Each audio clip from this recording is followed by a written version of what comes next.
Pagi ini langsung saja ya, saya akan berbagi dengan saudara satu pengajaran firman Tuhan yang pagi ini saya berikan judul Menantikan Tuhan. Langsung kita buka ayatnya dan saya mengajak Bapak Ibu Saudara semua kita akan sama-sama membaca ayat firman Tuhan ini. Yesaya pasal 30 ayat yang ke-18 saudara ya. Yesaya 30 ayat 18, mari kita akan sama-sama membaca ayat ini. 1, 2, dan 3. Sebab itu Tuhan menanti-nantikan saatnya, hendak menunjukkan kasih-Nya kepada kamu. Sebab itu Ia bangkit hendak menyayangi kamu. Sebab Tuhan adalah Allah yang adil. Berbahagialah semua orang yang menanti-nantikan Dia. Judul firman Allah saya ambil dari kalimat terakhir ayat ini. Berbahagialah dikatakan orang yang menanti-nantikan Dia, menanti-nantikan Tuhan. Pagi ini kita bicara tentang menanti-nantikan Tuhan. Kita sama-sama tahu, bukan rahasia lagi, bahwa yang namanya pekerjaan menanti-nantikan, pekerjaan menunggu, saya pikir kita setuju ya, itu adalah pekerjaan yang sangat membosankan, bikin kita boring ya. Apalagi bagi orang yang gak sabaran. Kalau kita orang yang gak sabaran, wah, pekerjaan yang menanti-nantikan, menunggu-nunggu itu pekerjaan yang makan energi, makan tenaga saudara. Tapi saya pikir setiap kita ini memiliki sifat yang hampir sama. Apa itu? Kita itu pengennya cepat, gak sabar, pengennya cepat.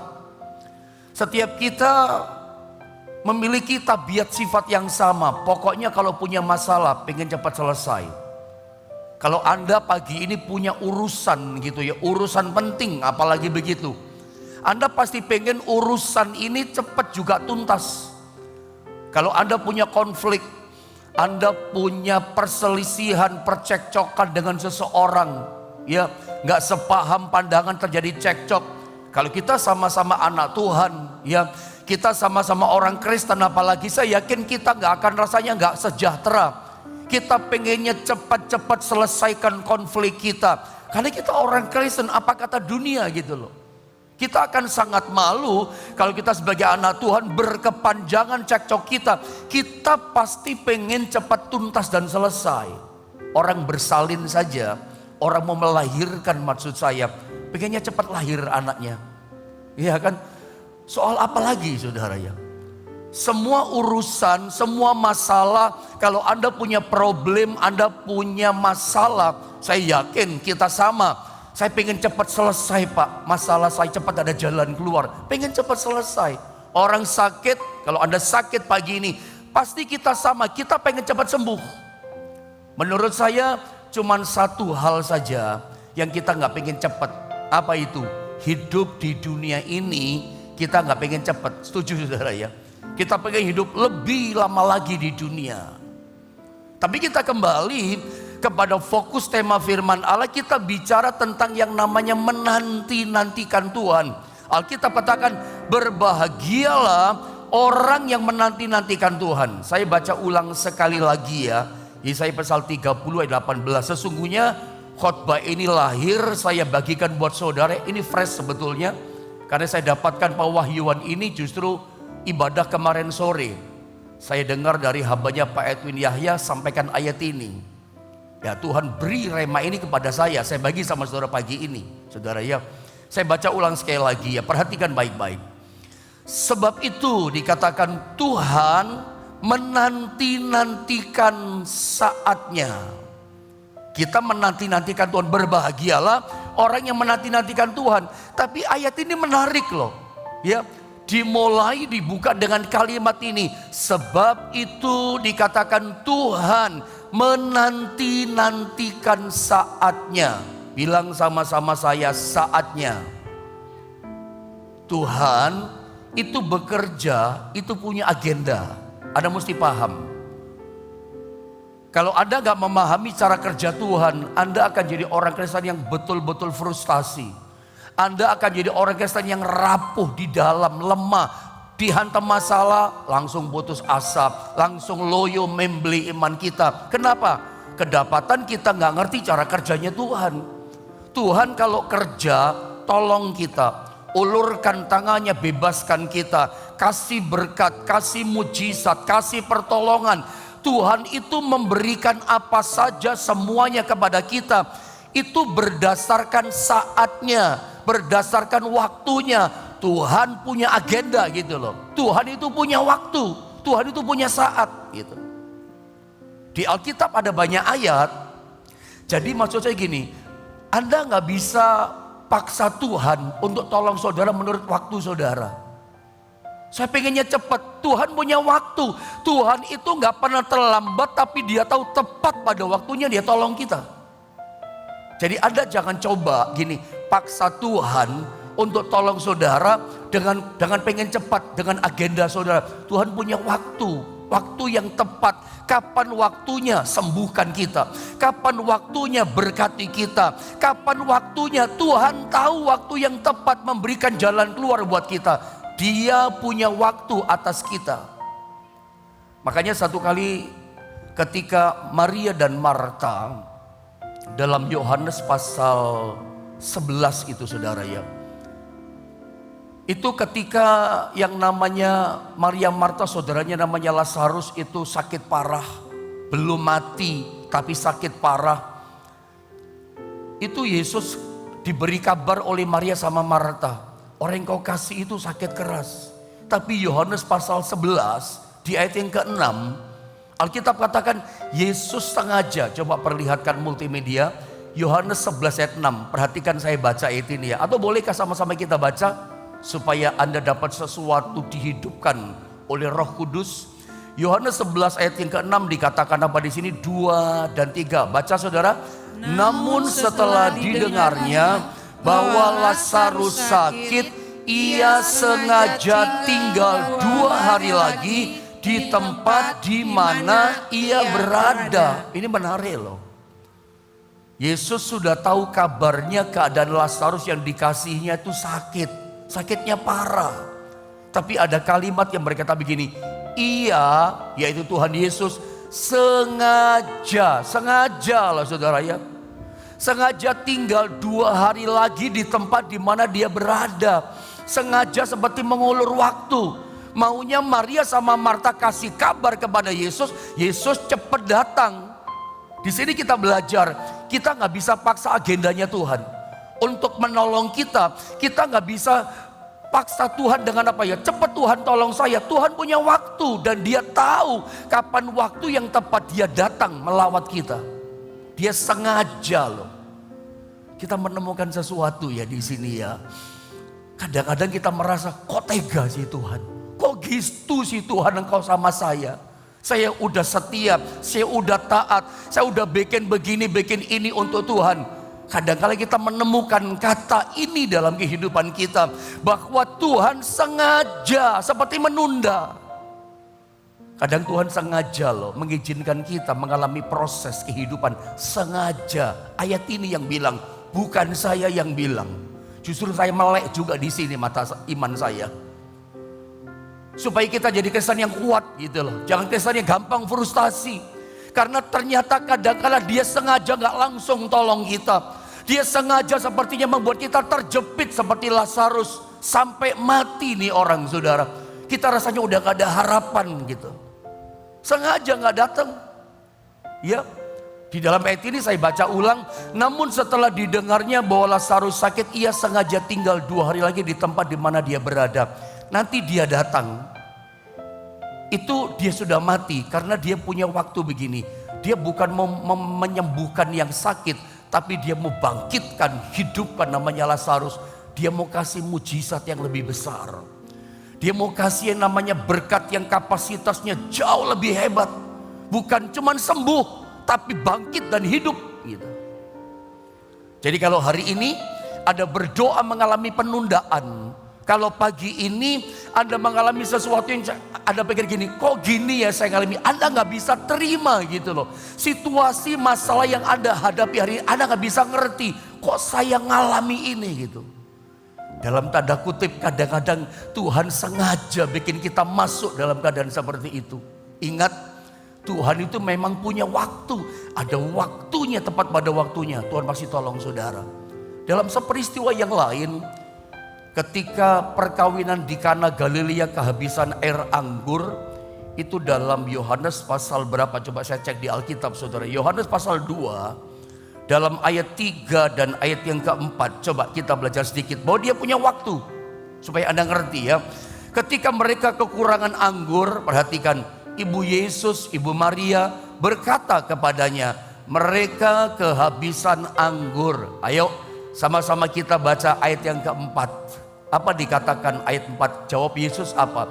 2, 3. Kata Yesus kepadanya, mau apakah engkau daripadaku ibu, saatku belum tiba. Tuhan punya saat, Tuhan punya waktu. Makanya Pengkhotbah 3 ayat 11, segala sesuatu itu indah pada waktunya. Pada waktunya dia bekerja. Jadi percaya ya, setiap kita, nanti saya coba jelaskan kalau ada kesempatan, waktunya cukup. Setiap kita itu punya musim kehidupan. Setiap kita itu punya waktu. Anda harus tahu Anda sekarang ada di waktu apa, musim apa, season apa. Supaya apa? Responnya Anda nggak salah. Saya punya waktu. Nanti saya coba jelaskan kalau cukup ya. Waktunya saya dengan waktunya istri saya, kami tinggal satu rumah, itu bisa berbeda loh. Musim kehidupan saya dengan istri saya bisa lain. Karena setiap orang, setiap pribadi punya season masing-masing, punya musim kehidupan masing-masing. Kalau kita nggak tahu di mana musim kita berada, Anda suka salah respon. Anda pernah ingat apa yang saya ajarkan? Kalau kita pada waktu musim menabur, kita musim menuai, nggak bisa. Ya, sampai kita berkeringat pun nggak menuai, sedang musim menabur kok gitu. Ternyata di ayat ini pun berkata Tuhan pun bekerjanya berdasarkan waktu. Anda gak bisa paksa agenda Tuhan. Sekarang dong Tuhan tolong saya. Tuhan berkata tunggu dulu ya. Sengaja dia gak langsung datang. Karena dia tahu waktu yang tepat kapan menolong Lazarus. Percayalah pagi ini Tuhan yang sama, dia tahu waktu yang tepat untuk datang melawat setiap saudara. Jangan lemah dulu. Memang dia punya agenda. Sekarang saya masuk pada bagian ini. Jadi Tuhan itu bukan cuman, perhatikan ini ya, Tuhan itu menanti-nantikan saatnya, waktunya. Artinya begini, Tuhan itu bukan cuman pandai bicara, tapi Tuhan juga pandai mendengar. Tuhan itu bukan cuman pandai menolong kita, tapi dia memperhatikan detail hidup kita. Ayat ini berkata, sebab itu Tuhan menanti-nantikan saatnya. Dia kasih dua berkat kepada kita. Berkat apa? Hendak menunjukkan kasihnya kepada kamu. Berkat yang pertama, dia mau menunjukkan kasihnya, memberikan kasihnya kepada kita. Terus apa lagi? Sebab itu ia bangkit hendak menyayangi kamu. Tuhan itu punya dua berkat dalam kehidupan orang beriman. Yang pertama kasihnya, yang kedua adalah sayangnya. Saya mau ngomong dulu gini sama saudara. Kasih dan sayang. Kasihnya Tuhan dan sayangnya Tuhan itu dua hal yang berbeda. Perhatikan saya. Kasihnya Tuhan dan sayangnya Tuhan itu dua hal yang berlainan. Orang itu bisa menyayangi tanpa mengasihi, tapi orang juga bisa mengasihi tanpa menyayangi. Tapi Tuhan dua-duanya sanggup. Tuhan dua-duanya bisa. Dia bisa sanggup memberikan kasihnya kepada kita. Saat yang bersama dia bisa berikan sayangnya kepada kita. Dua-duanya dia beri. Tetapi Tuhan itu gak sembarangan memberikan dua berkat yang spesial ini. Saya menyebutnya, saya memberi nama kasihnya Tuhan dan sayangnya Tuhan. Ini berkat yang spesial dari Tuhan. Berkat yang khusus. Tuhan gak hambur-hamburkan kepada semua orang. Tuhan gak sembrono gitu. Nih buat kamu, nih kasihku, nih sayangku. Dia gak ngobrol. Dia gak sembrono gitu memberikan kasihnya, sayangnya kepada semua orang. Hanya kepada orang-orang yang mau menanti-nantikan dia. Kalau lengkapnya saya baca begini ya. Lengkapnya saya baca begini saudara ya. Sebab itu perhatikan ayat ini. Tuhan menanti-nantikan saatnya. Menanti apa? Dia tunggu ya. Hendak menunjukkan kasihnya kepada kamu. Terus sebab itu ia bangkit, hendak menyayangi kamu. Jadi Tuhan tuh menunggu waktu yang tepat, menanti waktu yang tepat. Untuk apa? Berikan kasihnya, berikan sayangnya kepada kita. Kepada siapa diberikan? Di bawahnya dikatakan, sebab Allah adalah yang adil, berbahagialah semua orang yang menanti-nantikan dia. Jadi ibaratnya itu kalau saya sederhanakan, saya bahasakan begini ya.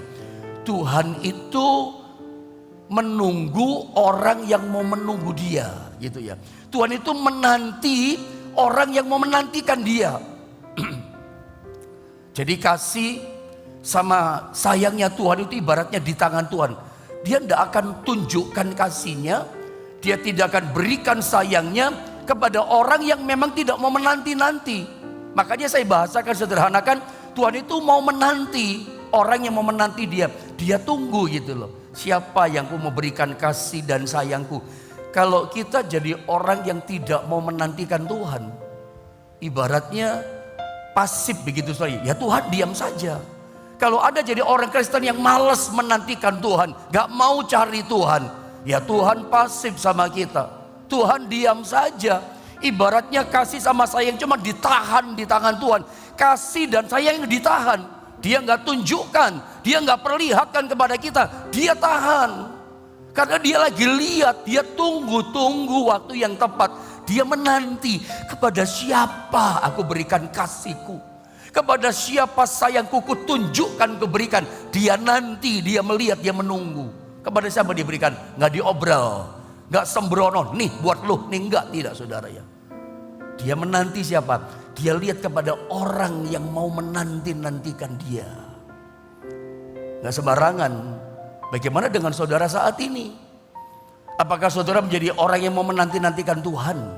Atau Anda pasif? Ibadah malas, doa pagi malas, ketaatan gak ada sama Tuhan, kecintaan gak ada, amburadul ketaatan kita.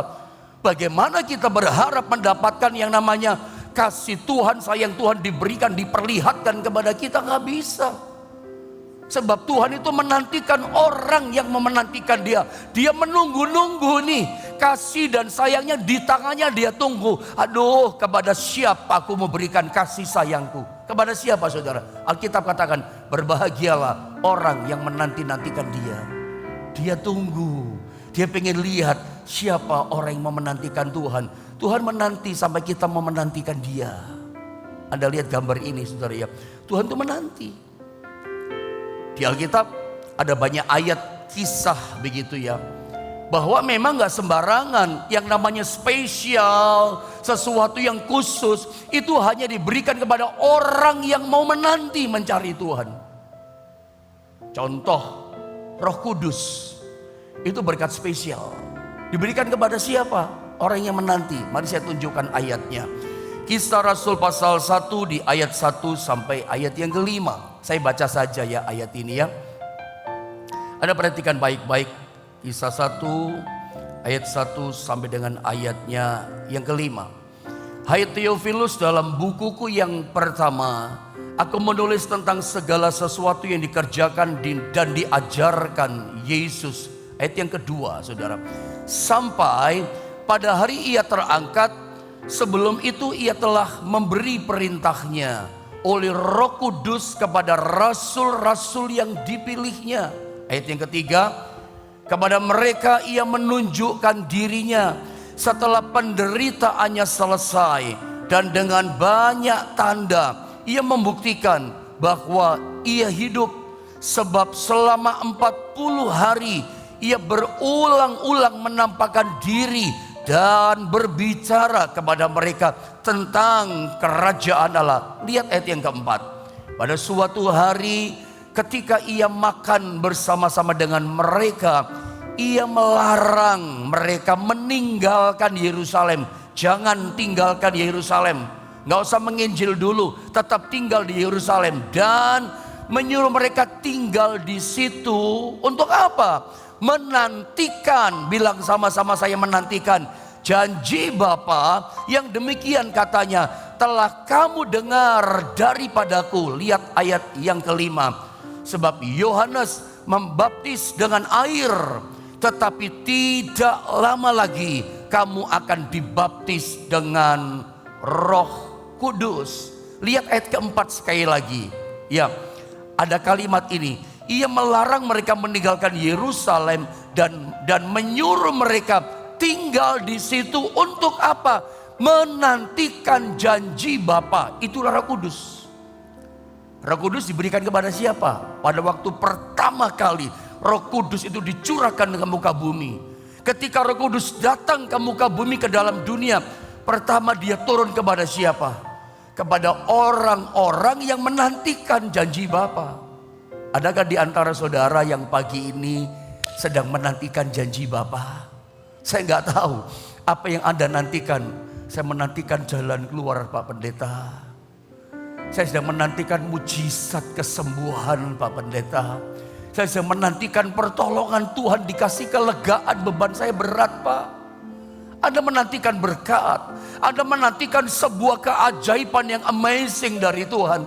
Sama, saya pun menantikan hal yang sama seperti saudara. Anda tahu bagaimana caranya? Untuk Anda menerima kasihnya, sayangnya, kuasanya, janji-janjinya digenapi. Tuhan menunggu, itu semua di tangan Tuhan. Kuasa, berkat, mujizat, kasih, sayang. Itu bicara semua power, kekuatan, kasih, sayangnya itu di tangannya. Dia tunggu kepada siapa mau diberikan. Dia punya waktu loh. Kalau dia tunggu sampai sabar, sampai kita mau menunggu dia. Kalau kita nggak mau menunggu dia, menantikan dia di kaki Tuhan seperti Maria, ya tetap di tangan Tuhan. Tuhan nggak kasih, mau dikasih pagi ini. Berapa banyak saudara menantikan janji Bapa, ingin menerima kasihnya. Saudara harus suka menanti-nantikan Tuhan. Jangan bosan. Seperti contoh yang namanya Naaman, contoh orang yang disembuhkan, Naaman, 2 Raja pasal 5, gak usah dibaca ayatnya, Anda udah tahu. Dia datang kepada Elisa, ingin disembuhkan. Dia menantikan sebuah kesembuhan, karena dia sakit kusta.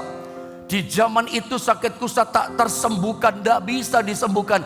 Tabib, dokter, obat medis gak bisa sembuhkan kusta. Dia menantikan keajaiban, mujizat, kesembuhan. Datang sama Nabi Elisa. Elisa katakan apa lewat Gehazi? Lewat bujangnya itu. Tenggelamkan dirimu ke dalam sungai Yordan 7 kali. Intinya dia pergi ke sungai Yordan. Walaupun ceritanya panjang, saya langsung menukik pada inti masalah. Dia tenggelamkan dirinya di sungai Yordan. Dia tanggalkan jubahnya. Sekali dia tenggelamkan, gak ada tanda-tanda sembuh. Tenggelamkan 2 kali sama saja, sami mawon. Tetap aja bercak totol-totol putih, kustanya masih penuh. Ketiga, keempat, kelima sama. Tidak ada tanda kesembuhan. Tapi pesannya Nabi Elisa apa? 7 kali. Untuk orang ini tidak kehilangan kesabaran. Dia tetap mau menantikan dengan sabar. Dia rendam, tenggelamkan yang ke-7 kali. Begitu dia keluar, kulitnya tahir seperti bayi, kulit bayi. Bagaimana cara Naaman mengalami kesembuhan? Dia nantikan itu kesembuhan. Coba kalau berendam yang ke-6 dia berkata, percuma menantikan mujizat. Dia pergi sampai mati dia kusta. Berapa banyak saudara seperti Naaman sedang menantikan sesuatu dari Tuhan. Nantikan Tuhan, Tuhan tunggu. Menurut saudara, kira-kira ketika janji Roh Kudus itu, ketika Yesus berkata, apa tidak bisa langsung pendeta? Yesus langsung kasih Roh Kudus kepada murid-muridnya. Bisa. Detik di mana dia bicara, jam, hari di mana dia berkata, dia bisa berikan Roh Kudus kepada mereka. Tapi saya ulang, Tuhan punya agenda dan cara kerja selalu terikat dengan namanya saat dan waktu. Tuhan punya waktu. Dari 500 orang yang berkumpul di lautan Yerusalem, cuman 120 orang yang dipenuhi Roh Kudus, menerima Roh Kudus. Siapakah 120 orang itu? 120 orang ini adalah orang yang menanti-nantikan Tuhan seperti Naaman. 380 mana? Gak sabar menanti. Baru sehari, 2 hari, 5 hari, 9 hari udah tinggalkan. yang bertahan sabar menanti-nantikan Tuhan. 120 orang mereka yang menerima kuasa. Janji Bapa digenapi. Saya percaya pagi ini janji Bapa pun diberikan kepada saudara. Asal sabar menanti. Tuhan punya waktu. Dia sengaja loh gak datang langsung pada Lazarus. Kadang dibikin sengaja kita masuk situasi yang sulit. Di balik itu ada berkat yang besar. Anda mesti tahu cara kerja Tuhan. Saya tunjukkan beberapa ayat lalu selesai. Yakobus pasal 5 dengan cepat saya baca. Bersabar dalam penderitaan. Menanti ini juga saudara ya. Ayat yang ke-7 dan ayat 8, 2 ayat saya baca ya. Karena itu saudara-saudara bersabarlah, sabar saudara ya, sampai kepada kedatangan Tuhan. Kedatangan Tuhan di sini ada dua macam arti. Kedatangan yang pertama pengertiannya adalah dia datang kedua kali menjemput kita gerejanya. Yang kedua, dia datang kepada kita untuk menolong kita.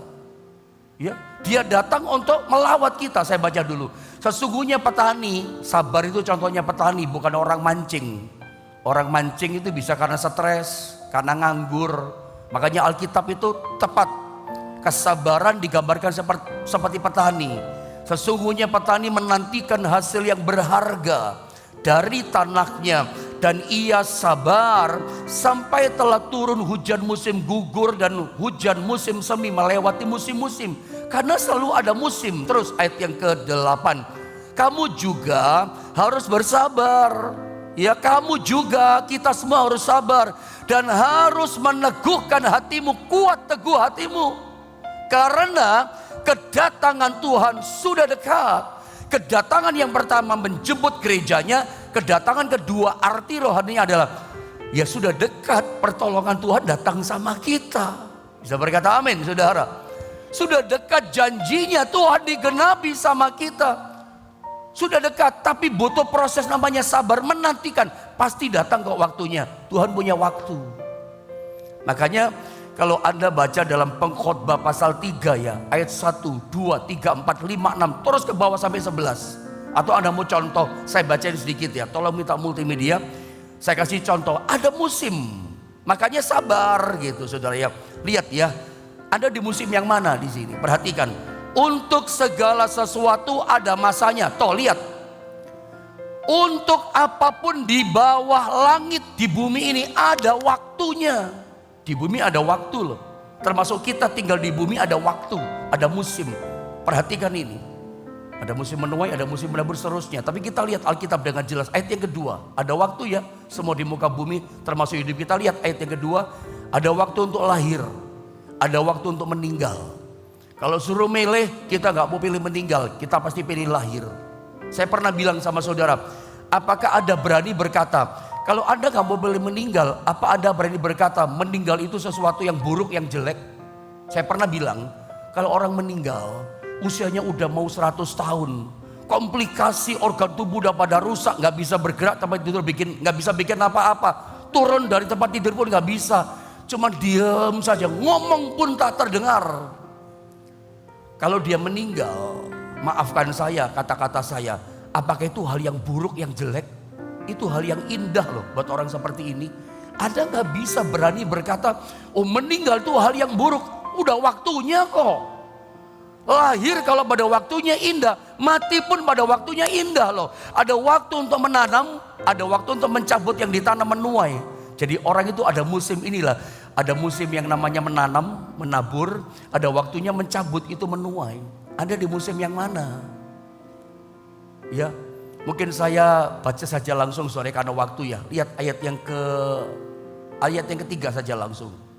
Ada waktu untuk membunuh, ada waktu untuk menyembuhkan, ada waktu untuk merombak, ada waktu untuk membangun. 4. Lalu terus ayat yang keempat, ada waktu untuk menangis. Lagi sedih, susah, pergumulan Pak, ada musim lah menangis, pergumulan. Ya, ada waktu untuk tertawa, sukacita, ngalami mujizat, ngalami berkat. Ada musim itu saudara ya.